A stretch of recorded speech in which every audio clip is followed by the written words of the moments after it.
نحمده ونصلي على رسوله الكريم اما بعد فاعوذ بالله من الشيطان الرجيم بسم الله الرحمن الرحيم رب اشرح لي صدري ويسر لي امري واحلل عقدة من لساني يفقهوا قولي۔ الحمدللہ اللہ کا انعام ہے کہ ایک بار پھر ہمیں اللہ تعالیٰ نے رمضان کے کنارے تک پہنچا دیا۔ صحابہ کرام دعائیں مانگا کرتے تھے کہ اللہ تعالیٰ تو ہمیں رمضان تک پہنچا۔ جس شخص کو جتنی بھی اس مہینے کی قدر ہے، جو جتنا زیادہ اس کی اہمیت سے واقف ہے، اس کی برکتوں سے واقف ہے، اس کی فضیلت سے واقف ہے، وہ اتنا ہی زیادہ شوق اور بے قراری کے ساتھ اس کا انتظار کرتا ہے۔ اور جو شخص اس کی اہمیت سے واقف نہیں، وہ شاید اس کے آنے کو اپنے لیے ایک بوجھ سمجھتا ہو، یا اپنے لیے ایک پریشانی کی بات کہ ہائے کیا ہوگا، رمضان آئے گا، جلدی اٹھنا پڑے گا، نیند قربان کرنی پڑے گی، کھانا پینا چھوڑنا پڑے گا، لمبی نمازیں پڑھنی پڑیں گی۔ یہ سب باتیں وہی سوچ سکتا ہے، وہی کر سکتا ہے جو یہ نہ جانتا ہو کہ ان میں سے ایک ایک عمل کی قدر و قیمت کیا ہے، اور ان میں سے ایک ایک عمل اللہ رب العزت کے نزدیک کس قدر پیارا ہے۔ لیکن چونکہ ہم انسان ہیں، بہت سی باتوں کو ہم ایک دفعہ جانتے ہیں پھر بھول جاتے ہیں، اس لیے اس بات کی ضرورت محسوس ہوتی ہے کہ آج ہم پھر اپنے آپ کو رمضان کی یادوں سے وابستہ کریں، رمضان کی یادیں تازہ کریں، اس کی برکتوں اور فضیلتوں کے بارے میں کچھ باتیں جو پہلے سے معلوم ہے ذرا ذہن کے تازہ خانے میں لے آئیں، تاکہ ہم اچھی طرح رمضان کا استقبال کریں اور اچھی طرح اس سے فیض یاب ہو سکیں۔ کسی بھی چیز سے آپ صحیح طور پر فائدہ اسی وقت اٹھا سکتے ہیں، یا کوئی بھی کام زیادہ بہتر اسی وقت ہو سکتا ہے جب آپ اس کے لیے بھرپور تیاری کیے ہوئے۔ مثلا امتحان سے پہلے اگر امتحان کی تیاری کر لی جائے تو امتحان آسان ہو جاتا ہے، سفر سے پہلے اگر سفر کی تیاری کر لی جائے تو سفر آسان ہو جاتا ہے۔ جیسے سفر کے بارے میں اللہ تعالیٰ فرماتے ہیں، اور خصوصاً سفر حج کے بارے میں کہ وَتَزَوَّدُوا فَإِنَّ خَيْرَ الزَّادِ التَّقْوَىٰ، کہ زاد راہ ساتھ لے کے چلو، یعنی تیاری کے ساتھ جاؤ۔ اور بہترین تیاری کس چیز کے ساتھ ہوتی ہے؟ تقویٰ کے، یعنی تیاری میں بہترین تیاری تقویٰ کی تیاری۔ اور رمضان کی فضیلت اور رمضان کی اہمیت اور رمضان کی فرضیت بھی کس لیے ہے؟ تاکہ تمہارے اندر تقویٰ پیدا ہو۔ تو تقویٰ پیدا نہیں ہو سکتا جب تک کہ ہم پوری طرح اپنے آپ کو رمضان میں تیاری کے ساتھ نہ داخل کریں، اور پھر ہر موقع کی مناسبت سے جو کچھ ہمیں کرنا ہے اس کو ہم یاد نہ کر لیں۔ اگر مختلف احادیث کے اور قرآن پاک کی آیات کے الفاظ کو جمع کر لیا جائے تو اس مہینے کی تعریف میں جو الفاظ آتے ہیں وہ کچھ یوں ہیں۔ ایک جگہ اس کو شہر مبارکن کہا گیا، برکتوں والا مہینہ۔ دوسری جگہ شہر عظیم، بہت عظمت والا مہینہ۔ تیسری جگہ شہر برکہ، برکت کا مہینہ۔ ایک اور جگہ شہر صبر، صبر کا مہینہ، کیونکہ اس میں ساری نیکیاں اس وقت ہو سکتی ہیں جب ہمارے اندر صبر کی صفت ہو۔ شہر المواسات، ہمدردی کرنے کا مہینہ، آپس کی غمخواری کا مہینہ، رحمت کا مہینہ، بخشش کا مہینہ، عذاب جہنم سے رہائی کا مہینہ، اور سب سے بڑھ کر نزول قرآن کا مہینہ۔ شہر رمضان الذی انزل فیہ القرآن، رمضان وہ مہینہ ہے جس میں قرآن پاک اتارا گیا۔ تو گویا قرآن پاک کا نازل ہونا سب سے بڑا انعام ہے اللہ کا ہم سب کے لیے، کیونکہ اس میں ہمارے لیے ہدایت اور رحمت اور برکت ہے۔ تھوڑی دیر کے لیے سوچئے کہ اگر قرآن پاک ہماری زندگی میں نہ ہوتا تو ہماری زندگی کیسی زندگی؟ کبھی آپ نے غور کیا کہ انسان اور جانور کا فرق کیا ہے؟ کسی بھینس، گائے، بکری کو آپ دیکھیں وہ کیا کرتی ہے۔ مثلا ایک بھینس صبح ہوتی ہے، اس کو بھوک لگتی ہے، چارہ کھاتی ہے۔ بکریوں کو آپ دیکھیں صبح صبح شور مچا دیتی ہیں، ان کو بھوک لگی، شور ہنگامہ جب تک کچھ کھا نہ لیں۔ اچھا کھا لیتے ہیں، گھومے پھرے، ادھر ادھر دیکھا، کبھی کہیں کھڑے ہوئے، کبھی کہیں کھڑے ہوئے، کبھی بیٹھ گئے، پھر کھانے کا وقت ہو گیا، پھر کھانے لگ گئے۔ اور اگر کہیں چر رہی ہیں تو نان سٹاپ کھانا کھاتے چلے جا رہے ہیں۔ یعنی ان کی زندگی میں اگر فکر ہے تو کس چیز کی؟ کھانے کی، کھانے کے بعد جنسی ضروریات پوری کرنے کی، بچے پیدا کرنے کی، اور بس نہ کوئی سوچ، نہ سمجھ، نہ عقل، نہ شعور، نہ پڑھنا، نہ لکھنا، کچھ اور زندگی میں ہے ہی نہیں۔ آپ سوچئے کہ جو انسان بھی بس صرف کھانے کی فکر میں جیتا ہے اور نان سٹاپ کھانے ہی کے پیچھے پڑا رہتا ہے، ایک کے بعد ایک سیٹنگ اور ایک کے بعد ایک موقع، پھر آپ دیکھیے کہ کھانے کے بعد جسمانی لذات، گھومنا پھرنا، عیش و عشرت، سیر تفریح، انٹرٹینمنٹ کے پیچھے دوڑنا، صرف نفسانی اور جسمانی خواہشات کی تکمیل، اور اس زندگی میں نہ کوئی پڑھنا لکھنا ہو، نہ کوئی غور و فکر ہو تو اپنے کھانے کی یا بچوں کی اور صرف چند حیوانی ضروریات کی، ساری زندگی کی انرجی اسی چیز کے پیچھے لگ جائے، تو ایک بکری کی زندگی میں اور ایک لڑکی کی زندگی میں کیا فرق ہوا؟ کچھ بہت بڑا فرق نہیں۔ فرق اس وقت آتا ہے جب انسان عقل و شعور سے کام لیتا ہے اور ایک مسلسل غور و فکر کے عمل میں رہتا ہے۔ اللہ نے عقل جیسی نعمت جو اس کو دی ہے اور قرآن جیسی نعمت جو اس کو دی ہے، اس سے اپنی روح کی غذا کا سامان کرتا ہے، روح کی غذا کی فکر کرتا ہے۔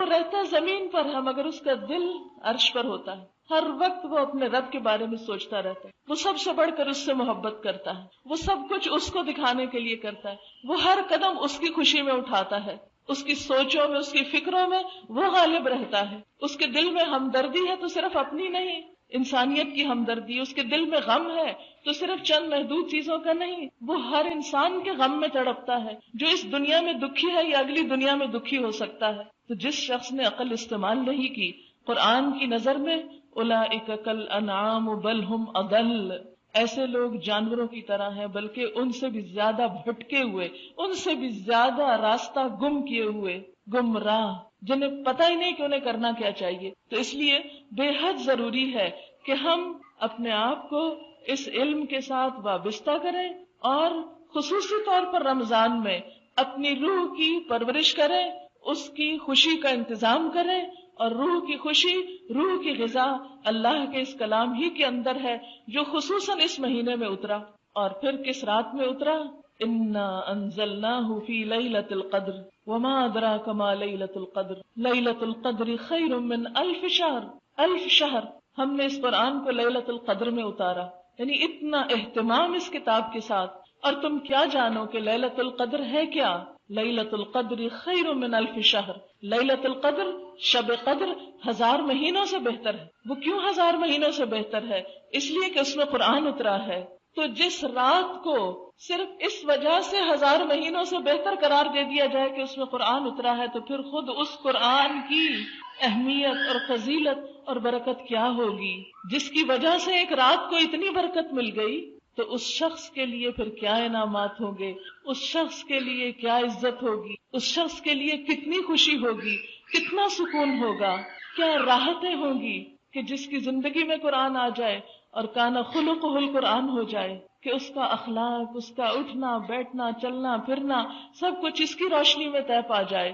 اسی کتاب کے ساتھ اللہ قوموں کو بلندی عطا کرتا ہے، اور جو اس کو چھوڑتا ہے اللہ دنیا میں اس کو ذلیل کر کے رکھ دیتا ہے۔ آج مسلمانوں کا حال اسی وجہ سے یہ ہے کہ ہم نے اور چیزوں کو تو اہم کر لیا، اس کتاب کو وہ اہمیت نہیں دے رکھی اپنی زندگی میں جس کے یہ لائق ہے۔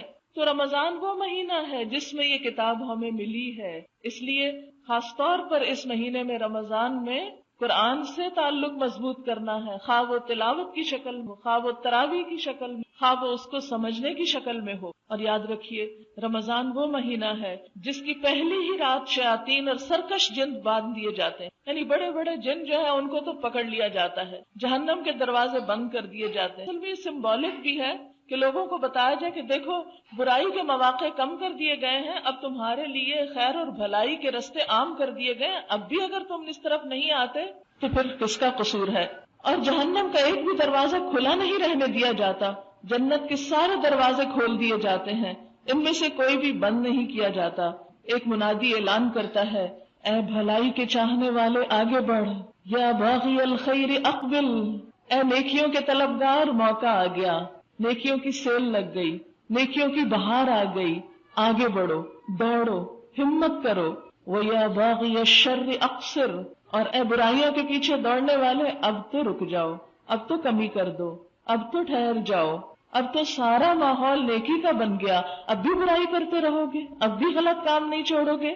وَلِلَّهِ عُتَقَاءُ مِنَ النَّارِ وَذَلِكَ فِي كُلِّ لَيْلَةٍ، اور اللہ تعالیٰ رمضان کی ہر رات میں بہت سے لوگوں کو عذاب جہنم سے رہائی دیتے ہیں، اور یہ ہر رات ہوتا ہے۔ ہر رات بہت سے لوگوں کے حق میں بخشش لکھ دی جاتی، ان کو جن پر دوزخ واجب ہو چکی ہوتی ہے انہیں دوزخ سے رہائی کے پروانے مل رہے ہوتے ہیں۔ جیسے حج کے موقع پر عرفہ کے دن بہت سے لوگوں کی نجات ہوتی ہے، اسی طرح رمضان کی ہر رات بہت سے لوگوں کی بخشش کا اعلان ہوتا ہے۔ لیکن ظاہر ہے یہ خوش نصیب وہ ہیں جو اس مہینے کی برکتوں سے فائدہ حاصل کرنے کے لیے پھر اللہ کی طرف لوٹیں، پھر یہ نیکی کے مواقع میں آگے بڑھیں.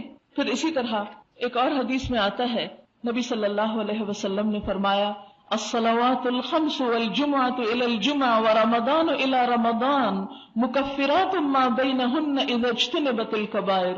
5 نمازیں جمعے سے جمعہ اور رمضان سے رمضان تک جو گناہ ہو جاتے ہیں، یعنی 5 نمازوں کے بیچ میں، جمعے سے جمعے تک اور رمضان کے بیچ میں پچھلے رمضان سے لے کر اب تک، ان کا کفارہ ہو جاتا ہے رمضان میں اگر انسان بڑے بڑے گناہوں سے اجتناب کرے. یعنی محض روزہ رکھنے سے ہی کفارہ ہونے لگتا ہے. لیکن اگر کوئی شخص اپنے گناہوں پہ نادم ہو تو سارے گناہ معاف ہو سکتے ہیں. شرط یہ ہے کہ انسان اللہ کی طرف پلٹ آئے. یاد رکھیے، رمضان جہاں اللہ تعالیٰ کے حقوق ادا کرنے کا مہینہ ہے، وہاں بندوں کے حقوق کو بھی نئے سرے سے ادا کرنے کا اور اس کی تجدید کرنے کا مہینہ ہے.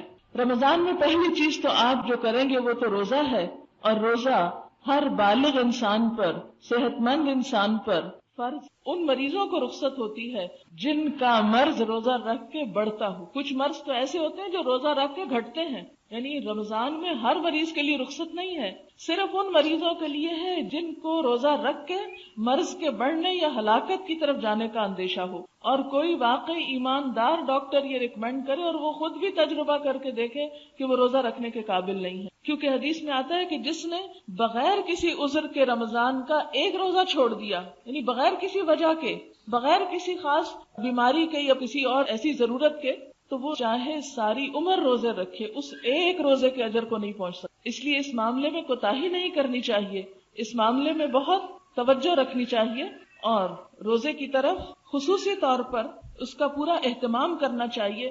وقت پر سحری، وقت پر افطاری، کیونکہ اگر وقت سے بعد آپ سحری کرتے رہیں، کیونکہ کچھ لوگوں کو دیکھا گیا وہ کہتے ہیں جی اذان تک کھا سکتے ہیں، اور ہمارے یہاں تو اذانیں آدھے آدھے گھنٹے کے وقفے سے ہوتی رہی. اس لیے اذان کا اعتبار نہیں کریں، جو کیلنڈر آپ کو ملے اس کو دیکھ کر روزے کا جب ٹائم بند ہو تو سحری ختم کر دیں. کیونکہ بلا وجہ بعد تک کھاتے رہنا، ایسا نہ ہو کہ آپ اپنی طرف سے تو سارا دن بھوک پیاس کاٹیں اور روزہ ہی نہ ہو. اسی طرح وقت سے پہلے افطار کرنا، خواہ 2 منٹ ہی کیوں نہ ہو، وہ بھی روزے کو فاسد کر دیتا ہے. تو اس لیے سحر اور افطار کے ٹائمنگ، اور پھر خصوصاً گھڑیوں کو درست کر لیں، 1-4 پہ فون کر کے بالکل ایکوریٹ ٹائم کریں. کچھ لوگوں کو دیکھا گیا ہے کہ وہ 5-10 منٹ گھڑی آگے کر دیتے ہیں. یہ خود کو دھوکہ دینے والی کیا بات ہوئی؟ اور جبکہ خود پتا بھی ہوتا ہے 10 منٹ ہی آگے، اس میں اور سستی ہوتی ہے. اپنے ساتھ بھی سچ بولا کریں. یہ 10 منٹ آگے کرنا گھڑیوں کو، اس سے کوئی خاص فائدہ نہیں ہوتا. اس کو جو ٹائم ہے وہی رکھیں، اور پھر اپنے آپ کو پابند کریں اس وقت کا.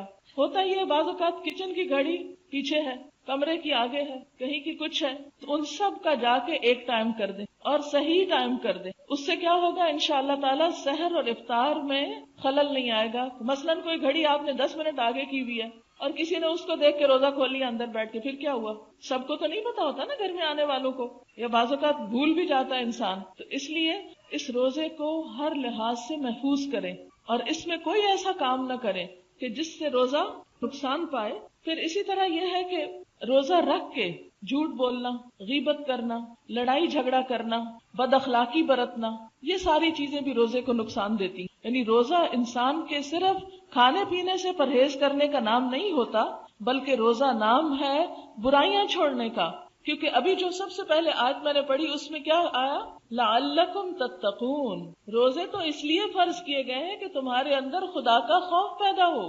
جس رب کے خوف سے تم کھانا پینا چھوڑ دیتے ہو کہ اس نے منع کیا ورنہ روزہ ہی نہیں ہوگا، اسی رب کی خاطر جھوٹ چھوڑ دو، چوری چھوڑ دو، غیبت چھوڑ دو، خیانت چھوڑ دو، سود چھوڑ دو، رشوت لینا چھوڑ دو، مال حرام جو ہے اس کا لینا اور اس کا دینا چھوڑ دو. کیونکہ اگر ہم روزہ رکھ کے بھی حرام نہیں چھوڑتے، سود کا لین دین نہیں چھوڑتے، رشوت کا لین دین نہیں چھوڑتے، ہم کس قسم کا روزہ رکھے ہوئے ہیں؟ تو یہ روزہ ہمیں دراصل بہت ساری برائیوں سے، جن میں ہم عام طور پر مبتلا ہوتے ہیں اور احساس بھی نہیں کرتے، ان سے چھڑانے کی ایک پریکٹس اور ایک طاقت دینے کا نام ہے. کیونکہ انسان جب اپنے نفس پہ قابو پا لیتا ہے، کیونکہ روزے میں کھانے کی خواہش پر کنٹرول کیا جاتا ہے، تو یہ حرام کا لین دین کیوں ہوتا ہے؟ کیونکہ وہ بھی ایک کھانے کی خواہش ہے نا. چوری کیا ہے؟ کسی کا مال ہڑپ کرنا، کھانا. خیانت کیا ہے؟ کسی کے حق کو دبا جانا. تو یہ سب کچھ کنٹرول ہوتا ہے اس انسان سے جو اپنی بھوک کنٹرول کر سکتا ہے، اپنی جنسی خواہشات کو کنٹرول کر سکتا ہے، اور تنہائی میں بھی کوئی ایسی حرکت نہیں کرتا جہاں کوئی نہ دیکھ رہا ہو. ایک قطرہ پانی اپنے حلق کے نیچے نہیں جانے دیتا. وضو کرتے تو کتنے کانشیس ہوتے ہیں، بار بار تھوکتے ہی رہتے ہیں کہ کہیں کوئی بھول کے اندر چیز نہ چلی جائے. کتنی احتیاط برتتے ہیں، حالانکہ پانی تو ہے لیکن اس کو بھی گوارا نہیں کرتے کہ اندر اترے حلق سوکھ کے کانٹا ہو رہا ہو. پھر یہ ہے کہ روزہ رکھ کر نماز کی پابندی بہت ضروری ہوتی ہے. بہت سے لوگ روزہ تو رکھ لیتے ہیں، نماز کی پابندی نہیں کرتے. اچھا، کچھ لوگ نماز تو پڑھتے ہیں، وقت پہ نہیں پڑھتے، روزہ رکھ کے بھی نماز لیٹ کرتے ہیں. مثلا بعض لوگ سحری نہیں کریں گے. کیا کریں گے؟ پانی کے گلاس پاس رکھ لیں گے صرف ایک سنت پوری کرنے کو، ذرا سی آنکھ کھلی پانی پہ پھر سو گئے. اس سونے میں فجر کی نماز بھی گئی. نہیں، یہ برکت کا مہینہ، یہ رحمتوں کا مہینہ ہے. یہ رحمتیں ان پہ آئیں گی جو اٹھ کے بیٹھ کے اچھے طریقے سے سحری بھی کریں گے، کیونکہ آپ صلی اللہ علیہ وسلم نے خاص تاکید کی سحری کرنے کی. تسحروا فإن فی السحور برکہ، سحری کیا کرو کیونکہ سحری کرنے میں برکت ہے. سحری کرنے والوں پر فرشتے دعائیں خیر پڑھ رہے ہوتے ہیں، یعنی ان کے لیے دعائیں کر رہے ہوتے ہیں، ان کے لیے رحمت کی دعائیں مانگ رہے ہوتے ہیں جو سحری کر رہے ہوتے ہیں. اور ہمارے روزے اور اہل کتاب کے روزے میں فرق ہی سحری کا ہے، تو اس میں ان کی مخالفت بھی مطلوب ہے. یعنی یہ زیادہ نیکی کا کام نہیں کہ انسان بغیر سحری کے روزہ رکھ لے. نیکی کس میں ہے کہ پراپر طریقے سے سحری کرے جس سے انسان کو طاقت حاصل ہو اور دن بھر عبادات اچھی طرح بجا لائے. پھر اس میں آپ دیکھیے عام نوافل کا بھی اہتمام اور خصوصی طور پر صلاۃ التراویح، کیونکہ تراویح کی نماز جو ہے وہ اس رمضان کی خاص نماز ہے. آپ صلی اللہ علیہ وسلم نے فرمایا من قام رمضان، جس نے رمضان کی راتوں میں قیام کیا، ایمان و احتسابا، ایمان اور احتساب کے ساتھ یعنی ثواب کی نیت سے، تو اس کے پچھلے سارے گناہ معاف کر دیے جائیں گے. یعنی رمضان کے بعد پھر انسان گناہوں کے بوجھ سے بالکل پاک ہو جاتا ہے اور صاف ہو جاتا ہے، جیسے انسان نہا کر بالکل میل کچیل سے پاک ہو جاتا ہے. تو یہ روح کے نہانے کا موسم، روح کی صفائی کا. پھر اسی طرح عام طور پر ہمارے ہاں خواتین کے تراویح پڑھنے کا اہتمام نہیں ہوتا. مرد حضرات تو مسجدوں میں چلے جاتے ہیں. عورتیں سمجھتی ہیں، یہ غلط فہمی بہت عام ہے کہ شاید تراویح صرف مردوں کے لیے ہے، کیونکہ بارہا مجھ سے یہ پوچھا گیا کہ کیا عورتوں کو بھی تراویح پڑھنی چاہیے. دیکھیے نماز اور روزہ جو ہے یہ مردوں عورتوں سب کے لیے، اس میں کوئی جینڈر ڈسکریمنیشن نہیں. اور تراویح کی نماز عورتوں کے لیے بھی اسی طرح ہے جس طرح مردوں کے لیے، اور اجر بھی اتنا ہی ہے. اب ہوتا یہ ہے کہ سب کے ساتھ جو نماز پڑھی جاتی ہے وہ تو آسان ہوتی ہے، لیکن جب آپ گھر میں اکیلے پڑھنے لگتے ہیں تو آپ کے لیے بڑی مشکل ہو جاتی ہے. دوسری مشکل یہ ہے کہ ہمارے ہاں مسجدوں میں عورتوں کے لیے جگہ نہیں ہے.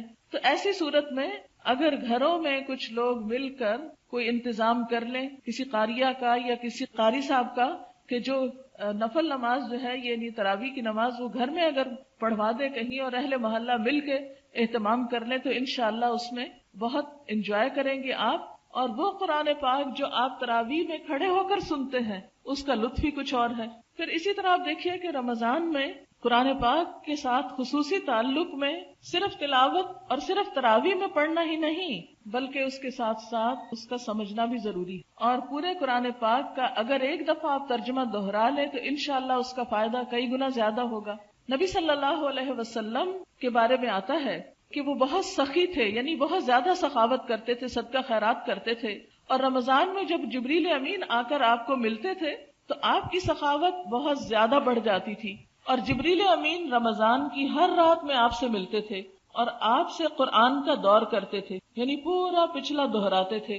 بس آپ صلی اللہ علیہ وسلم جب جبریل علیہ السلام سے ملتے تو تیز ہوا سے بھی زیادہ سخی ہو جاتے، یعنی جیسے تیز ہوا چلتی نا تو ہر چیز اڑا کے لے جاتی، کچھ بھی نہیں چھوڑتی، ہلکی چیزیں بھاری چیزیں ہر چیز پر اثر انداز ہوتی، یا یہ کہ ہر گوشے میں گھس جاتی ہے.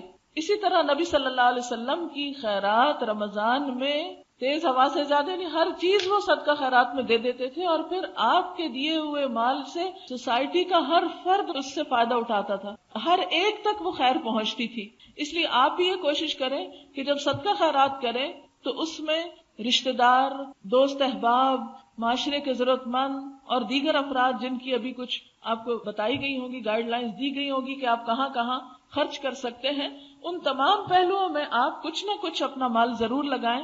خصوصی طور پر آپ دیکھیے کہ زکوٰۃ کا اہتمام کرنا.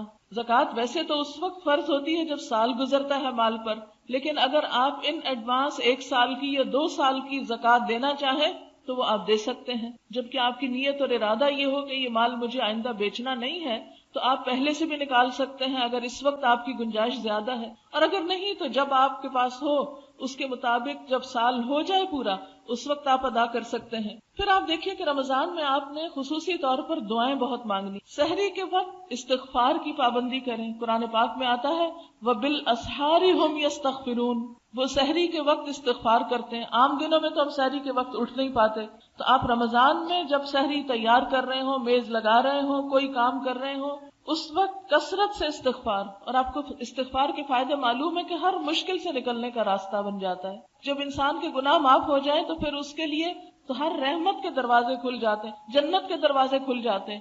پھر کون سی خیر ہے جس سے انسان محروم ہو سکتا ہے اگر انسان کی معافی ہو جائے. تو اس لیے سب سے زیادہ استغفار کی طرف توجہ دینی، اور خصوصاً سحری کے وقت. پھر اسی طرح صبح شام کے اذکار کی پابندی.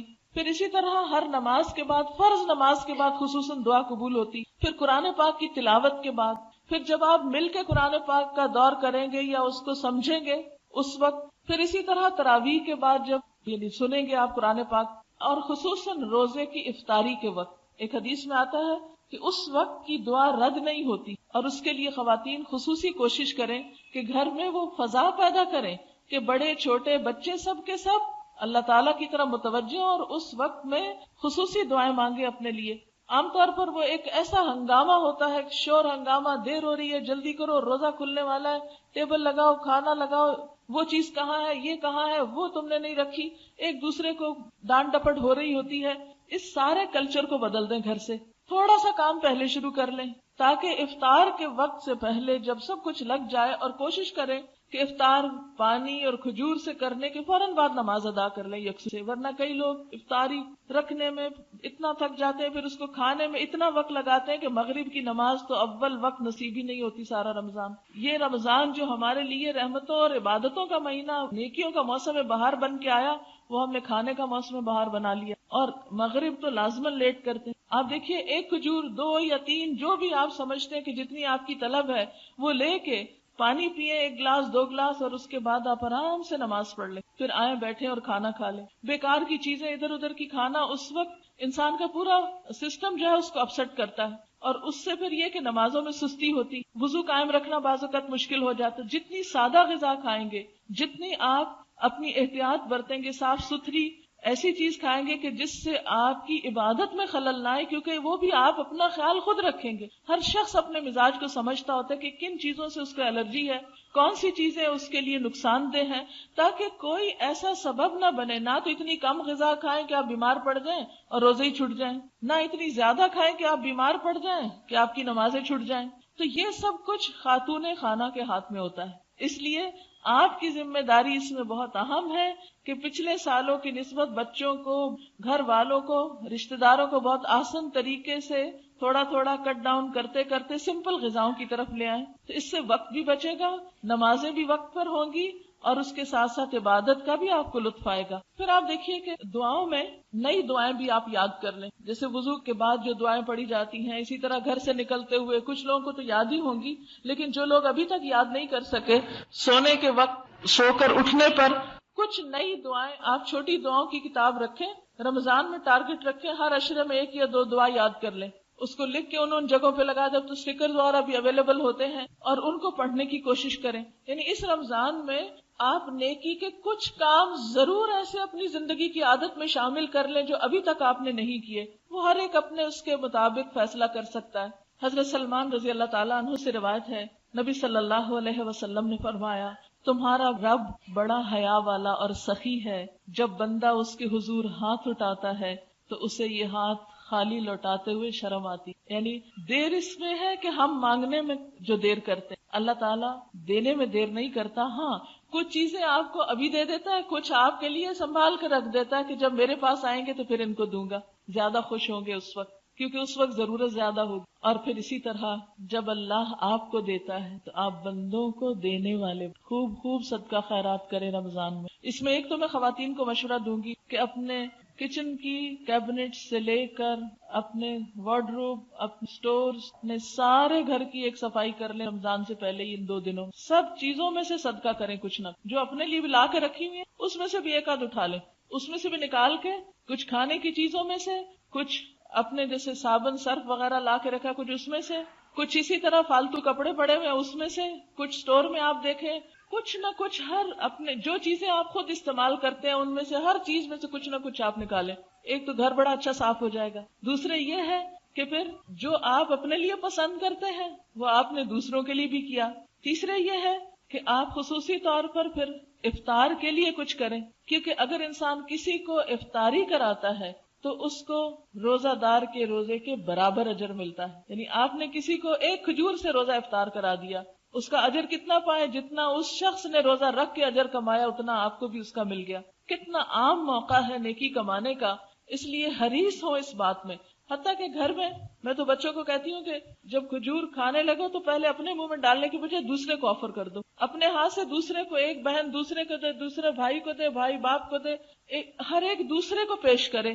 ایک تو وہ قربانی کا جذبہ آتا ہے، دوسرا یہ ہے کہ اس کو پھر اس وقت ہاتھ سے دینے کا بھی ثواب مل جاتا ہے اور دینے کی عادت پڑ جاتی. یعنی چھوٹے چھوٹے موقع میں نیکی کمانے کے گر تلاش کریں.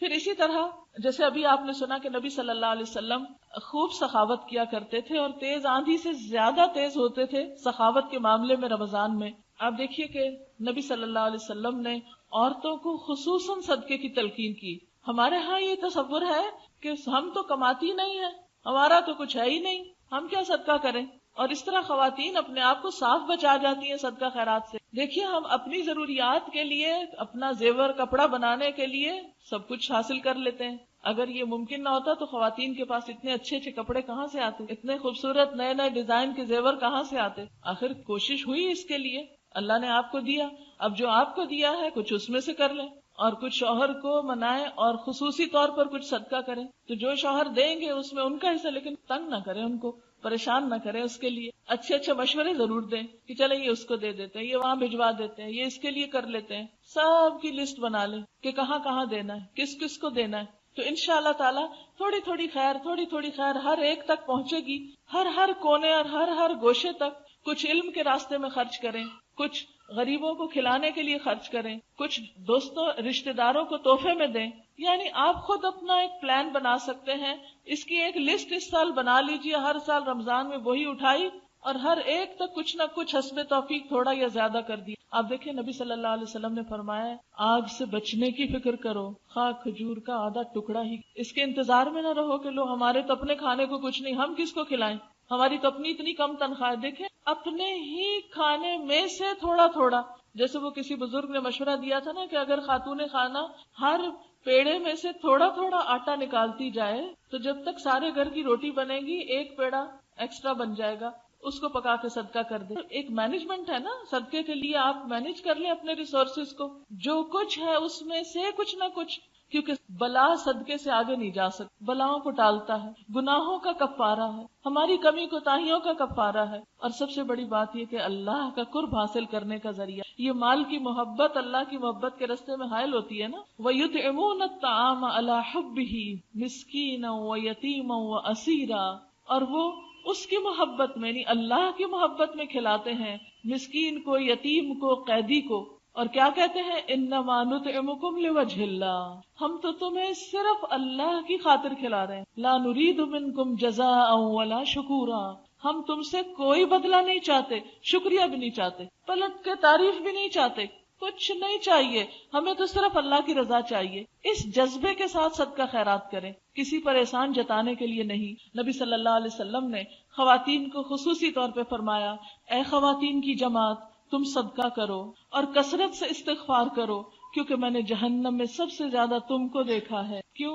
تم بہت زیادہ لان تان کرتی ہو اور اپنے شوہروں کی ناشکری، ہر وقت زبان سے کسی نہ کسی کی برائی ہو رہی ہے، کسی کو کوسا جا رہا ہے، کسی کی غیبت ہو رہی ہے، کسی کے خلاف کچھ سازشوں کے جال بنے جا رہے ہیں، وہ اس کے پارٹی بازی ہو رہی ہے، عجیب و غریب معاملے ہوتے ہیں گھروں میں. اور دوسری طرف شوہروں کی چھوٹی چھوٹی بات پہ ناراض ہو جانا، موڈ آف کر لینا، دنوں تک قطع کلامی کرنا، تو یہ چیز انسان کے لیے نقصان دہ ہے، ہلاکت خیز ہے. اس سے بچنے کے لیے علاج کیا؟ صدقہ. جب کبھی کوئی ایسی چیز ہو جائے فوراً نکالے اپنی پسندیدہ چیز، خود ہی نفس کی اصلاح ہو جائے گی. نبی صلی اللہ علیہ وسلم نے ایک اور روایت میں فرمایا، اے خواتین کی جماعت، تم صدقہ کرو چاہے اپنے ہی زیورات سے کرو. یہ میں نہیں کہہ رہی آپ کو، یہ نبی صلی اللہ علیہ وسلم فرما رہے ہیں. وَلَوْ مِنْ حُلِيِّكُنَّ، صدقہ کرو خواہ اپنے ہی زیورات میں سے، اس لیے کہ قیامت کے دن جہنم میں تمہاری تعداد زیادہ ہوگی. اب آپ کئی عورتیں یہ حدیث سن کے بڑی ناراض ہوتی ہیں. میں کہتی ہوں چلو کوئی بات نہیں، ناراض ہونے دو، یہی ہو رہی ہے نا، شاید کسی وقت اصلاح بھی کر لیں. اگر نہیں بتایا تو پھر کیا ہوگا؟ پھر تو پتہ بھی نہیں چلے گا کہ ہماری شامت زیادہ آ سکتی، کیونکہ ہمارے پاس نسبتاً وقت زیادہ ہوتا ہے نا. پھر اسی طرح جن لوگوں کو توفیق ہو، جن کے لیے ممکن ہو، وہ رمضان میں عمرہ بھی کر لیں، کیونکہ نبی صلی اللہ علیہ وسلم نے فرمایا، بخاری اور مسلم کی روایت ہے، رمضان میں عمرہ کرنا میرے ساتھ حج کرنے کی مانند. صرف حج نہیں، نبی صلی اللہ علیہ وسلم کے ساتھ حج کرنے کی طرح ہے. ایک اور حدیث میں آتا ہے، رمضان کا عمرہ حج کے برابر ہے. پھر اسی طرح آخری عشرے کا اہتمام. حضرت عائشہ فرماتی ہیں، جب رمضان کا آخری عشرہ ہوتا تو آپ صلی اللہ علیہ وسلم رات کا بیشتر حصہ جاگ کے گزارتے. آخری عشرے میں رات کی عبادت خصوصی طور پر، اور اپنے گھر والوں کو بھی جگاتے اور عبادت میں خوب محنت کرتے، کمر کس لیتے. اس سے کیا پتہ چلتا ہے کہ آپ صرف خود نہیں جاگتے تھے، گھر والوں کو بھی جگاتے تھے. تو آپ اپنے بچوں کو، شوہروں کو، دوستوں کو آخری عشرہ شروع ہونے سے پہلے تھوڑا تھوڑا تیار کریں. اب تو آخری عشرہ آنے والا ہے، اب تو راتوں کو بھی جاگنا ہوگا، تاکہ وہ سن سن کے ہلکا ہلکا ان کا دماغ تیار ہوتا رہے، ان کی سوچ بنتی رہے. کیونکہ آپ کی ہیں سارے گھر میں نیکی کو پھیلانے کا ذریعہ ہیں. ایک عورت پورے گھر کو چلاتی ہے، صرف مادی طور پہ نہیں، روحانی طور پہ بھی ساتھ لے کے چلتی. تو اس کی یہ چھوٹی چھوٹی باتیں عمل سے دکھانا، کر کے بتانا، بول کے بتانا، یہ سب کچھ ممکن ہے. دوسروں سے نہیں توقع رکھیں، خود رول ماڈل بنے، انشاءاللہ دوسروں پر بھی اثر ہوگا اور سب کی نیکی آپ کے کھاتے میں ہوگی انشاءاللہ. ایک اور روایت میں آتا ہے، نبی صلی اللہ علیہ وسلم آخری عشرے میں جتنی محنت کرتے تھے، یعنی عبادت میں دوسرے دنوں میں اتنی محنت نہیں کرتے، یعنی خصوصی محنت. پھر آخری عشرے میں اعتکاف بھی ہوتا ہے. جن خواتین کو اللہ توفیق دے، جن کے اوپر کوئی بچوں کی اتنی ذمہ داریاں نہ ہو، یا کسی بیمار کی ذمہ داری نہ ہو، یا اور کوئی کمانے کی ذمہ داری نہ ہو، جو آسانی کے ساتھ کر سکیں، وہ اعتکاف کا بھی اہتمام کریں. کیونکہ نبی صلی اللہ علیہ وسلم اتنی پابندی سے اعتکاف کرتے کہ ایک دفعہ آپ اعتکاف نہ بیٹھ سکے تو دوسرے سال آپ نے 20 دنوں کا اعتکاف کیا. تو اعتکاف جو ہے اگر ممکن ہو تو آخری 10 دن خصوصی طور پر عبادت کے لیے خاص. سب تو ظاہر نہیں کر سکتے، لیکن جن کو اللہ توفیق دے، جن کے لیے ممکن ہو. پھر لیلۃ القدر کی تلاش جو طاق راتوں میں ہے. آپ نے فرمایا، جو مہینہ تم پر آیا ہے اس میں ایک رات ایسی ہے جو 1000 مہینوں سے بہتر ہے. جو اس رات کی بھلائی سے محروم رہ گیا وہ ہر بھلائی سے محروم رہا. دیکھیں ایسے لگتا ہے نا رحمت جو بن پہ آ رہی ہے. ہر لمحہ عبادت ہے رمضان کا، دن بھی عبادت، رات بھی عبادت، بہت سے نیکیوں کے مظاہر. پھر آخری عشرے کی خاص عبادت، پھر آخری عشرے میں اسے ایک رات کی اور زیادہ خاص عبادت جو اور زیادہ تڑپ کے ساتھ، توجہ کے ساتھ تلاش کرنی چاہیے. تلاش سے مراد یہ ہے کہ اس کا اہتمام کرنا چاہیے. تو اگر ساری طاق راتوں میں کچھ نہ کچھ عبادت ہو تو اس سے انشاءاللہ کوئی رات تو نصیب ہوگی. آپ نے فرمایا، من قام لیلۃ القدر ایمانا واحتسابا غفر له ما تقدم من ذنبه. جس نے شب قدر میں ایمان کے ساتھ اور ثواب کی نیت سے قیام کیا، اس کے گزشتہ سارے گناہ معاف کر دیے جائیں گے. اور لیلۃ القدر کی خاص دعا، اللہم انک عفو تحب العفو فاعف عنی، اللہ سے معافی کی درخواست. اور پھر آخر میں صدقہ فطر کی ادائیگی، اس کا بھی اہتمام آخری عشرے میں کر دیں، جلد نکال دیں، ورنہ کئی لوگ تو عید کی نماز پڑھ کے یاد کرتے. اس لیے رمضان کے آخری عشرے کے ہی کسی دن میں دے دیں تاکہ غریب لوگ اس سے اپنا راشن کا یا کپڑے کا جو اہتمام کرنا ہے وہ پہلے سے کر لیں. اور یہ صدقہ فطر دراصل کیا ہے؟ نبی صلی اللہ علیہ وسلم نے فرمایا، صدقہ فطر روزے دار کو بےہودگی اور فحش باتوں سے پاک کرنے کے لیے ہے. یعنی روزے کی حالت میں کوئی کمی بیشی ہو جاتی ہے تو صدقہ فطر اس کا کفارہ کرتا ہے. محتاجوں کے، اور یہ محتاجوں کے کھانے کا انتظام کرنے کے لیے فرض کیا گیا ہے. جس نے نماز عید سے پہلے ادا کیا اس کا صدقہ فطر ادا ہو گیا، جس نے نماز عید کے بعد ادا کیا اس کا صدقہ فطر عام صدقہ شمار ہوگا، پھر وہ رمضان کا کفارہ نہیں، بس وہ تو پھر عام صدقہ ہو جائے گا۔ دوسری چیز جو خاص طور پہ رمضان میں کرنی ہے وہ حقوق العباد کی ادائیگی، اور اس میں دو چیزوں کا خاص خیال رکھیں۔ نمبر ایک، سب کی خیر خواہی، نمبر دو، اذیت دینے سے پرہیز۔ اور اگر سب کی خیر خواہی نہ کر سکیں کسی وجہ سے تو ایٹ لیسٹ اس بات کی شعوری کوشش کہ میری زبان، میرے ہاتھ، میرے کسی عمل سے کسی کو تکلیف نہ پہنچے، اور انشاءاللہ جب آپ کوشش کریں گے تو اللہ تعالیٰ کروا بھی دیں گے۔ یعنی آپ اپنے رمضان کا ایک موٹو رکھیں، میں نے کسی کو تکلیف نہیں دینی، لکھ کے کہیں لگا دیں گھر میں، مجھے کسی کو تکلیف نہیں دینی، اور پھر آپ دیکھیں گے کہ آپ خود ہی سوچنے لگے کہ کسی کو مجھ سے کہاں کہاں تکلیف ہوتی ہے اور کس اعتبار سے میں نے اپنے آپ کو بچانا ہے۔ پھر اسی طرح دوسروں کی ضروریات پوری کرنا۔ نبی صلی اللہ علیہ وسلم نے فرمایا، مسلمان کا بھائی ہے، نہ اس پہ ظلم کرتا ہے، نہ اس کی مدد چھوڑتا ہے، جو اپنے بھائی کی حاجت پوری کرنے میں لگا ہو اللہ اس کی حاجت پوری فرماتا ہے، اور جو کسی کی پریشانی دور کرتا ہے اللہ قیامت کے دن کی پریشانیوں میں اس کی کوئی پریشانی دور فرمائے گا۔ جس نے کسی مسلمان کی پردہ پوشی کی اللہ تعالیٰ قیامت کے دن اس کے عیب ڈھانک دے گا، اس کے گناہوں کو چھپا دے گا۔ اور پھر اس میں خصوصی طور پر محروم طبقات کا خیال، بیوہ، مسکین، یتیم، اسیر، ان طبقات کا خیال رکھنا اتنی بڑی نیکی کا کام ہے جیسا کوئی شخص ہر روز دن کو روزہ رکھے اور روز رات کو جاگ کے عبادت کرے، اور یہ کس کے لیے اتنا ممکن ہے اتنی بڑی عبادت کرنا۔ پھر اسی طرح اور جو بھی صدقہ اس میں خصوصاً کھانے کا اہتمام ضرور کرنا ہے، کیونکہ بھوکے کو کھانا کھلانا جنت میں لے جانے والے کاموں میں سے ہے۔ اور یہ بھوکا صرف یہ نہیں کہ غریب بھوکا ہو، کوئی امیر بھوکا بھی ہو سکتا ہے، یعنی اپنے رشتہ داروں کو کچھ پکا کے بھیج دینا، یا کوئی کسی بھی طرح کچھ سوکھا راشن یا کوئی کھجور، یا یعنی رمضان کے تحفے جو ہیں اس میں آپ رمضان سے پہلے ہی مثلا رشتہ داروں کو کوئی کھجور بھجوا دیں یا کوئی اور اس طرح کی چیز بھجوا دیں۔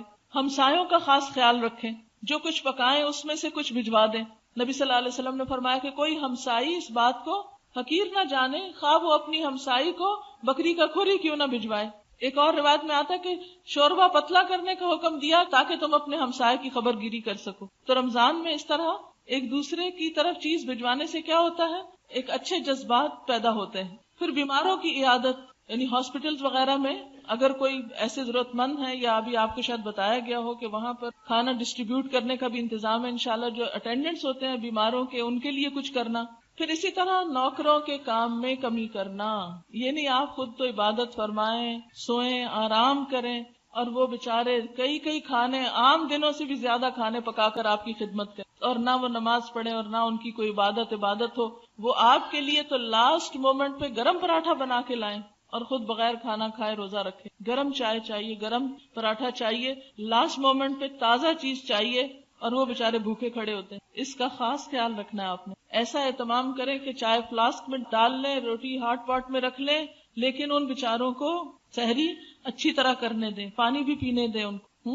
کچھ غیر ضروری کام جو ہیں، کئی لوگ تو گھروں کی رینوویشن شروع کر دیتے ہیں رمضان میں، کہ لوگوں کا آنا جانا نہیں، چلو گھروں کے نیا فرنیچر بدلو، پردے بدلو، یہ کرو وہ کرو، اور وہ سارے کام پھر بےچارے نوکروں کی شامت آ جاتی۔ رمضان گھروں کی صفائی کا مہینہ نہیں، دلوں کی صفائی کا مہینہ ہے، تقویٰ کی افزائش کا مہینہ ہے۔ اس لیے اپنے ساتھ جو بھی آپ کے کوئی رہتا ہے، خواہ وہ آپ کے سرونٹس ہے، نوکر ہے، ان کا بھی خصوصی خیال آپ نے رکھنا ہے۔ پھر اسی طرح لغو چیزوں سے بھی بچنا چاہیے، یعنی حرام سے تو بچنا ہی ہے، کیونکہ آپ صلی اللہ علیہ وسلم نے فرمایا جب تو روزہ رکھے تو تیری آنکھ اور تیرے کان کا بھی روزہ ہونا چاہیے۔ یہ نہیں کہ روزہ رکھ کے دل بہلانے کو ٹیلی ویژن لگا لیں اور کوئی فلم دیکھنا شروع کر دیں۔ آنکھ کا بھی روزہ، کان کا بھی روزہ۔ فرمایا جب تو روزہ رکھے تیری آنکھ اور کان کا بھی روزہ ہو، اور زبان پہ بھی قابو ہو، جھوٹ اور حرام سے بچا جائے، پڑوسی کو تکلیف نہ دی جائے، اور تجھ پر وقار اور اطمینان ہو۔ روزے میں وقار اور اطمینان ہو، چڑچڑا پن نہ غالب ہو، کیونکہ جب بھوک لگتی ہے نا تو بہت سے لوگ ہائپر ہو جاتے ہیں، گاڑی چلا رہے ہیں تو ہارن پہ ہارن بجا رہے ہیں، افطار کا ٹائم ہے تو افطاری لے کے کسی جگہ سے تو وہ تیزی سے، کئی ایکسیڈنٹس اس وقت ہو جاتے ہیں اس جلد بازی، تو اس لیے اس وقت اطمینان اور وقار، یہ میں نہیں کہہ رہی، یہ حضرت جابر کی روایت میں آتا ہے۔ آپ صلی اللہ علیہ وسلم کو پتا تھا کہ لوگ کیا کیا کریں گے، اللہ کی طرف سے ان کو بتایا جاتا تھا نا لوگوں کی نفسیات کے بارے میں، اور آپ نے فرمایا اپنے روزے کے دنوں کو دوسرے کے برابر نہ کرو، یعنی عام دنوں میں اور روزے کے دنوں میں فرق ہونا چاہیے. رمضان عام دنوں سے مختلف گزرنا چاہیے. اب آپ خود دیکھ لیجئے کہ کہاں کہاں آپ مختلف کریں گے. پھر اسی طرح آپ نے فرمایا جو روزہ رکھ کر جھوٹ بولنا اور اس پر عمل کرنا نہ چھوڑے تو اللہ کو اس بات کی کوئی ضرورت نہیں کہ کوئی شخص کھانا پینا چھوڑے. آپ صلی اللہ علیہ وسلم نے فرمایا روزہ کھانے پینے سے رکنے کا نام ہی نہیں بلکہ بےہودہ اور فحش کاموں سے رکنے کا نام ہے. لہٰذا اگر روزہ دار سے کوئی گالی گلوچ کرے، کوئی اور آ کے لڑے یا جہالت سے پیش آئے تو اسے کہہ دینا چاہیے کہ میں روزے سے ہوں، میں روزے سے ہوں، میں نہیں لڑ سکتا. یعنی گالی کے جواب میں کیا کہنا؟ میں روزے سے ہوں، انی صائم. اور پھر خصوصی طور پر روزہ رکھ کر مردہ بھائی کا گوشت نہ کھایا جائے کیونکہ اس سے روزہ ختم ہو جاتا ہے. کھانا پینا تو منع ہے نا، جب حلال کھانا منع ہے تو مردہ کا گوشت تو کھانا اور ہی منع ہے. مراد ہے غیبت سے پرہیز. خصوصی طور پر صبر، خاموشی. کوئی جو کرتا ہے وہ اس کا اخلاق ہے، ہمیں اپنے اخلاق کا اور اچھے اخلاق کا ثبوت دینا. آپ نے فرمایا غیبت زنا سے بھی شدید تر ہے. اتنا بڑا جرم جو بے دریغ ہو رہا ہوتا ہے. ایک حدیث میں آتا ہے قیامت کے دن آدمی کے پاس اس کا کھلا ہوا نامہ اعمال لایا جائے گا. وہ اسے پڑھے گا اور کہے گا میرے رب میں نے دنیا میں فلاں فلاں نیک کام کیے تھے، وہ اس میں نہیں. اللہ تعالیٰ جواب دے گا کہ لوگوں کی غیبت کرنے کی وجہ سے وہ نیکیاں تمہارے نامہ اعمال سے مٹا دی گئیں. مثلاً آپ نے کوئی بہت بڑا صدقہ خیرات کیا اور آپ کو بڑی امید ہے قیامت کے دن جائیں گے اور اس کا بڑا ثواب ہم کو ملے گا. جب آپ کا اعمال نامہ سامنے آئے گا تو آپ کہیں گے وہ کہاں گیا؟ وہ پتہ چلے گا وہ سب صاف ہوگا کیونکہ وہ فلاں فلاں کی غیبت کی تھی. اس لیے اس سے خصوصی طور پر پرہیز کرنا ہے. اور آخری چیز ہے روزانہ اپنا جائزہ لینا، اپنے آپ کو خود ایویلویٹ کرنا ہے، روز کا روز جائزہ. آپ صلی اللہ علیہ وسلم نے فرمایا کم من صائم لیس له من صیامہ الا الظمأ وکم من قائم لیس له من قیامہ الا السحر. کتنے ہی روزہ دار ہیں جن کو سوائے پیاس کے روزہ رکھنے سے کچھ نہیں ملتا. کتنے ہی شب بیدار ہیں جنہیں بے خوابی کے سوا شب بیداری سے کچھ نہیں ملتا. وہ رات کو جاگتے بھی ہیں تو کچھ نہیں کماتے. اس لیے خصوصاً اپنا جائزہ کہ کہیں روزہ رکھ کے ایسے کام تو نہیں ہو رہے جس سے سب صفائی ہو رہی ہو. نبی صلی اللہ علیہ وسلم کے بارے میں آتا ہے آپ نے صحابہ سے فرمایا ممبر لاؤ. صحابہ ممبر لائے. آپ نے پہلی سیڑھی پہ قدم رکھا تو فرمایا آمین، دوسری پہ رکھا تو فرمایا آمین، تیسری پہ چڑھے تو فرمایا آمین. جب آپ ممبر سے نیچے تشریف لائے تو ہم نے عرض کیا اللہ کے رسول صلی اللہ علیہ وسلم آج ہم نے آپ سے ایسی بات سنی ہے جو آج سے پہلے کبھی نہیں سنی. فرمایا جبریل میرے پاس آئے اور کہا اس آدمی کے لیے ہلاکت جس نے رمضان کا مہینہ پایا اور اپنے گناہوں کی معافی اور بخشش حاصل نہ کی. جس کو پورا یہ مہینہ ملا اور پھر اس نے بخشش نہ کرائی تو آپ نے اس کے جواب میں آمین کہا. آپ اپنے آپ سے پوچھئے جب رمضان کا آخری دن ہو تھوڑی دیر کو اعتکاف بیٹھ جائیے. لوگ عید کی خوشی میں اچھل کود کر رہے ہوں، آپ کیا کیجئے کہیں تنہائی میں جا کے بیٹھیے. اپنا جائزہ لیجیے کیا کیا کیا نہیں، کیا کرنا چاہیے تھا جو نہیں ہو سکا. اور اپنے اندر سے پوچھئے کیونکہ انسان کو خود پتا ہو کیا واقعی میرا رمضان ایسا گزرا کہ میری بخشش ہو چکی. کیونکہ ٹھیک ہے ہمیں غیب کا نہیں پتا، اللہ تعالیٰ کے وہ فیصلے ہم ججمنٹ نہیں کر سکتے، لیکن ایک ججمنٹ دل کے اندر بھی ہوتی کہ ہاں واقعی. کیونکہ نیکی کیا ہے؟ جس کام کے کرنے سے تجھے اطمینان ہو. اور برائی کیا ہے؟ الاثم ما حاک فی نفسک، جو تیرے دل میں کھٹک جائے اور تو برا جانے کہ لوگوں کو پتہ نہ چل جائے کہیں. اور دوسری سیڑھی پہ جب آپ نے قدم رکھا تو فرمایا اس شخص کے لیے ہلاکت جس نے ماں باپ دونوں یا کسی ایک کو بڑھاپے کی حالت میں پایا اور ان کی خدمت کر کے جنت حاصل نہ کی. میں نے اس کے جواب میں کہا آمین. اور اسی طرح اس شخص پر بھی ہلاکت جس نے آپ کا نام سنا اور پھر درود شریف نہ پڑھا. اور آخری بات یہ آپ صلی اللہ علیہ وسلم نے فرمایا من صام رمضان وعرف حدوده وتحفظ مما ينبغي له ان يتحفظ فيه كفر ما قبله. جس نے رمضان کا روزہ رکھا اور اس کی حدود کو پہچانا، بچنے والی چیزوں سے بچا، اس کے پچھلے سارے گناہ معاف کر دی. اللہ تعالیٰ ہم سب کو ایسا ہی رمضان نصیب فرمائے کہ واقعی جب رمضان گزرے تو ہمارے سارے گناہ معاف ہو چکے.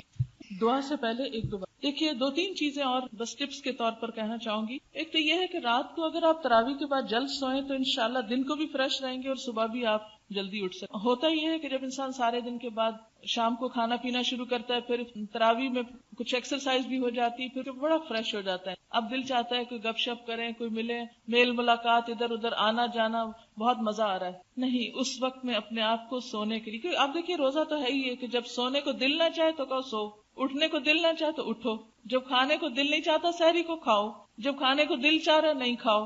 ہر چیز نفس کے خلاف ہو رہی ہے، اسی سے تقویٰ حاصل ہوتا ہے انسان کو. تو اس میں یہ ہے کہ رات کو جلد سے. ایک اور چیز یہ ہے کہ طہارت اور پاکیزگی کا بہت اہتمام کریں، کیونکہ بہت سے لوگ اس معاملے میں بے فکر رہتے ہیں. اس سے پھر آپ دیکھیے اتنی لمبی نمازیں بھی پڑھیں اور آپ کا وضو ٹھیک نہ ہو، آپ کا غسل صحیح نہ ہو، آپ کی باقی طہارت کے لوازمات پورے نہ ہوں. اس لیے میں چاہوں گی کہ رمضان میں اگر کتاب الطہارہ کا ایک دفعہ پھر مطالعہ اپنے طور پر کر لیں کہ کہیں کوئی ایسی چیز تو نہیں چھٹ رہی. پھر اسی طرح یہ کہ اللہ تعالیٰ کو روزہ دار کے منہ کی جو پسند ہے وہ بہت زیادہ پسند ہے، مسک ایک خوشبو ہے، اس سے بھی زیادہ کستوری جس کو بولتے ہیں. لیکن اس کا یہ مطلب نہیں کہ ہم مسواک نہ کریں اور کہیں کہ اللہ تعالیٰ کو یہ بہت پسند ہے اس لیے ہم ایسے ہی چھوڑے ہوئے اپنے آپ کو. روزے میں جو اسٹک کا مسواک ہوتا ہے اس کو کثرت کے ساتھ کریں. اس سے کیا ہوگا کہ آپ کی عبادت میں اور زیادہ لطف آئے گا، آپ کو نمازوں میں اور دل لگے. اور اسی طرح استنجے کو بہت کیئرفلی، لیکن مبالغہ نہیں کریں طہارت میں، کیونکہ نبی صلی اللہ علیہ وسلم نے قیامت کی نشانیوں میں سے بتایا تھا کہ لوگ طہارت میں مبالغہ کرنے لگیں. تو مبالغہ نہیں، لیکن نجاست سے پرہیز ضروری ہے، پیشاب کی چھینٹوں سے پرہیز ضروری ہے. وضو کرتے وقت سارے اعضاء کو خوب مل کے دھونا ضروری ہے. نہانے کی ضرورت ہو تو نہانے میں طہارت کے جو فرائض ہیں اس کو پورا کرنا ضروری، کیونکہ فرض غسل نہیں ہوتا جب تک اس کے ساتھ وضو نہ ہو، یعنی کلی اور ناک میں پانی نہ ڈالا جائے اور پورے جسم پہ پانی نہ بہایا جائے. اسی طرح مینسز کے بارے میں خواتین بعض اوقات کیئرلیس ہوتی ہیں، وہ کہتی ہیں 10 بجے تک اگر آپ پاک ہو گئے تو روزہ ہو گیا. نہیں، اگر سحر کا وقت گزر گیا اور اوپر 10 منٹ بعد بھی آپ پاک ہوئے تو روزہ نہیں ہوتا. روزہ ہوتا ہے سحری کا وقت ختم ہونے سے پہلے پاک ہونے پر. ہاں، یہ اور بات ہے کہ اگر جنابت کا غسل کرنا ہے تو وہ اذان کے بعد بھی آپ کر سکتے ہیں، لیکن پیریڈز میں اگر آپ کی بلیڈنگ یا آپ کی صفائی نہیں ہوئی سحری کے وقت، جبکہ سحری ختم ہو جاتی ہے اور آپ نے فجر کی نماز نہیں پڑھی، بعد میں آپ کو فیل ہو رہا ہے کہ اب شاید آپ صاف ہو گئے ہیں یا 10 بجے تک آپ صاف ہو گئے، تو وہ اس دن کا روزہ نہیں ہوگا. اسی طرح بعض لوگ اگر آدھے دن میں روزہ ختم ہو گیا تو وہ کہتے ہیں نہیں ہم تو پورا کرتے ہیں، یا کچھ کھاتے ہی نہیں. بہت سے لوگوں کو یہ دیکھا گیا کہ روزہ ختم بھی ہو جائے تو کچھ نہیں کھاتے کہ نہیں وہ ہمیں سارے روزے کا ثواب ملے گا اگر ہم شام تو کچھ نہیں کھائیں گے. نہیں، روزہ ختم تو اب کھانے سے پرہیز کس لیے؟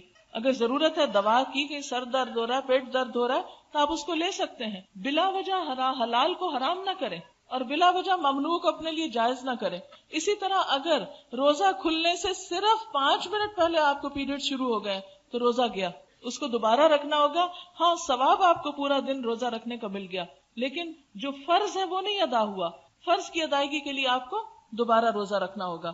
ابھی چونکہ ٹائم ہے تھوڑا سا میں سوالوں کے جواب دے. ایسا ہے کہ کسی نے پوچھا ہے آپ کس آیت یا حدیث کو بنیاد بنا کر 1 سال زکوٰۃ پہلے ادا کرنے کی بات کریں. اگر آپ اس کا ریفرنس چاہتے ہیں تو ایک کتاب ہے صلاح الدین یوسف کی زکوٰۃ کے مسائل کے اوپر، میں نے اس میں پڑھا ہے، زبانی اس وقت ریفرنس یاد نہیں. دارالسلام کی چھپی ہوئی ہے میرے خیال میں، صلاح الدین یوسف کی کتاب ہے زکوٰۃ کے مسائل، اس میں آپ کو ریفرنس مل جائے گا انشاءاللہ. بعض عالم کہتے ہیں کہ اگر کتنا بھی غریب ہو اس کے گھر میں ٹی وی ہے تو اس پہ زکوٰۃ نہیں لگتی. ویسے کرنا تو ایسے ہی چاہیے، ٹھیک کہتے ہیں، لیکن یہ ہے کہ اب بچے اگر بھوکے مر رہے ہیں، بچوں کو نہیں ان کی سزا دی جا سکتی جو کچھ ماں باپ کر رہے ہیں. سحری اور افطاری کا مسنون غذا، مسنون تو کھجور ہی ہے اور اس کے علاوہ پانی ہے، باقی تو ہر علاقے کی اپنی غذائیں ہوتی ہیں. اگر میں آپ کو سرید بتاؤں جو آپ صلی اللہ علیہ وسلم کو پسند تھا تو ہو سکتا ہے یہاں اس کی ریسیپی بھی نہ پتا ہو. اپنا اپنا جو بھی آپ کا اسٹیپل فوڈ ہے آپ اس کو کھائیے. کلو واشربوا ولا تسرفوا. اور اسراف میں آپ کو معلوم ہے کیا آتا ہے؟ حدیث کی ڈیفینیشن ہے کہ یہ چیز بھی اسراف میں شامل ہے کہ انسان ہر وہ چیز کھانے لگے جس کو اس کا دل چاہے.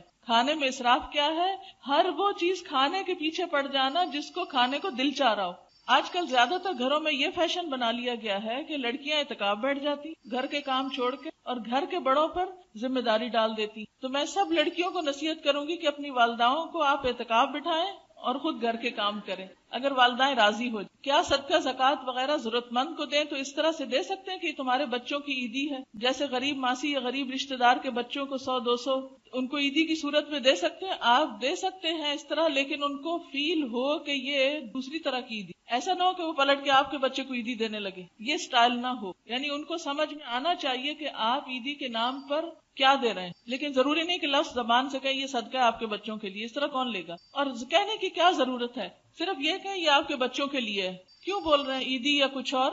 ایسا نہ ہو کہ اس لفظ سے کوئی دھوکہ کھا کے اس کو ایسی عیدی سمجھے جس کو لوٹانا اپنے اوپر لازم سمجھے. مجھے نہ مسجد جانے کی اجازت، نہ قرآن حفظ. اس صورت میں تراویح کیسے پڑھی جائے؟ اس صورت میں جتنی آپ کو صورتیں یاد ہیں نا اتنی صورتیں آپ ہر رکعت میں، مثلاً اگر آپ کو 8-10 یاد ہیں تو 2 رکعتوں میں وہ 5 صورتیں ایک ایک رکعت میں پڑھ لیں مثلاً. اور آپ ایک اور کام بھی کر سکتے ہیں کہ ایک ایک آیت کر کے رمضان میں کچھ اور صورتیں یاد کر لیں، تو رمضان میں اس کا یاد کرنا آسان بھی ہو جائے گا. اور اسی یاد کیے ہوئے کو تراویح میں پڑھ لیں. ہمارے ایک استاد تھی، انہوں نے اپنے شاید بھائی کا واقعہ بتایا تھا کہ ان کے بھائی نے رمضان میں صرف 1 مہینے میں روزانہ دن کو 1 پارہ یاد کر کے رات کو تراویح، اور 1 مہینے میں قرآن حفظ ہو گیا تھا ان کا. یہ فرسٹ ہینڈ معلومات ہے جو مجھے براہ راست ہماری ٹیچر نے بتائی تھی. تو بات یہ ہے کہ ایسے بھی اللہ والے ہوتے ہیں کہ جو ہمت کریں. اب جیسے ماشاءاللہ آپ لوگوں نے ایڈوانس کورس میں سورت سجدہ یاد کر لی ہے، ملک کئی لوگوں نے یاد کر، سورت دخان پوری ہوگی ماشاءاللہ. دیکھیں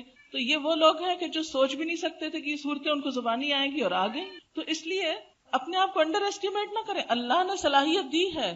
رمضان میں آپ کہیں نہیں جا سکتے، رونا نہیں ہے آپ نے بیٹھ کے، قرآن حفظ شروع کر دینا ہے. سورت یاسین یاد کر لیں، سورت ملک یاد کر لیں، روز تراویحوں میں مہینہ بھر پڑھیں، ساری زندگی نہیں بھولیں. اتنی پریکٹس انشاءاللہ ہو جائے گی. اگر کسی نے پیریڈز کے چھٹے ہوئے روزے کئی سال کے نہ رکھے تو کیا کرنا چاہیے؟ کوئی اور صدقہ کرنے سے پہلے ان کا کفارہ فوری دے دیں، اور رمضان کے بعد پھر ان کی قضا رکھنا شروع کر دیں. کیونکہ زندگی کا نہیں پتا ہوتا نا، خدا نہ خواستہ چلے جائیں دنیا سے تو ایٹ لیسٹ اس کا جو فدیہ ہے وہ تو آپ ادا کر دیں. کیونکہ ویسے بھی ایک رمضان کے بعد اگر دوسرے تک نہیں رکھے تو فدیہ اور قضا دونوں ہوتی ہے. نیت کو خالص رکھنے کے لیے ٹپس بتائیں. اس میں آپ دیکھیے کہ اپنے آپ کو یہ دیکھا کریں کہ کسی سے نیکی کر کے آپ بدلے کی توقع تو نہیں رکھتے.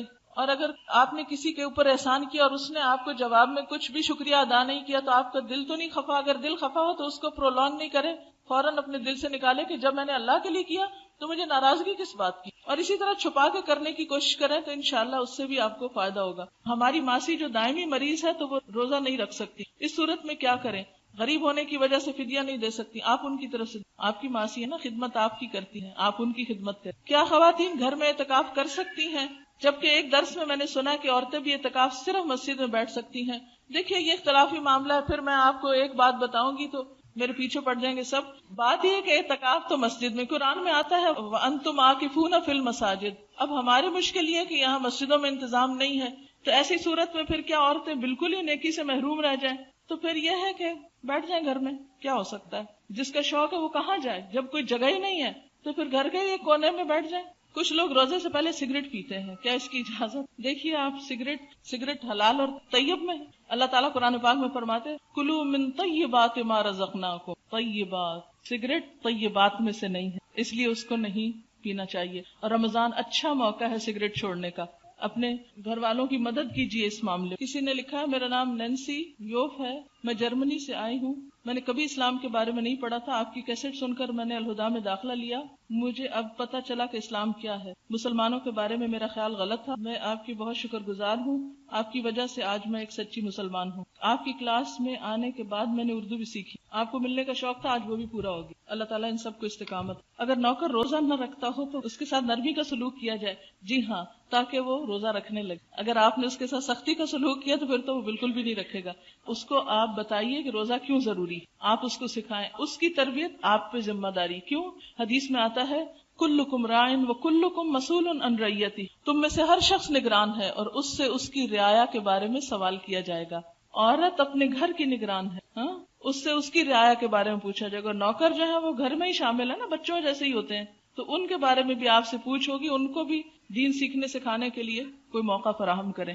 چلیے اب دعا کر لیں. سبحان اللہ والحمد للہ ولا الہ الا اللہ اکبر ولا حول ولا قوة الا باللہ العلی العظیم. اللہم صلی علی محمد وعلی آل محمد کما صلیت علی ابراہیم وعلی آل ابراہیم. اللہم بارک علی محمد وعلی آل محمد کما بارکت علی ابراہیم وعلی آل ابراہیم. ربنا آتنا فی الدنیا حسنۃ وفی الآخرۃ حسنۃ وقنا ربنا لا تزغ قلوبنا بعد إذ هديتنا وهب لنا من لدنك رحمة إنك أنت الوهاب. ربنا هب لنا من أزواجنا وذرياتنا قرة أعين واجعلنا للمتقين إماما. يا حي يا رحمتك لا إله إلا أنت سبحانك إني كنت ظالمين. یا اللہ پاک تو ہم سب پر اپنی رحمت فرما، ہمیں اس رمضان میں بہترین نیکیاں سمیٹنے کی توفیق عطا فرما. یا اللہ یہ رمضان اس طرح گزرے کہ ہمارے سارے گناہ معاف ہو جائیں، قبولیت والے اعمال کی توفیق عطا فرما، ہماری ریاکاریاں ہم سے دور فرما دے، ہمیں اور اخلاص عطا فرما، ہمیں سنت کی صحیح پیروی کی توفیق عطا فرما۔ یا اللہ ہمیں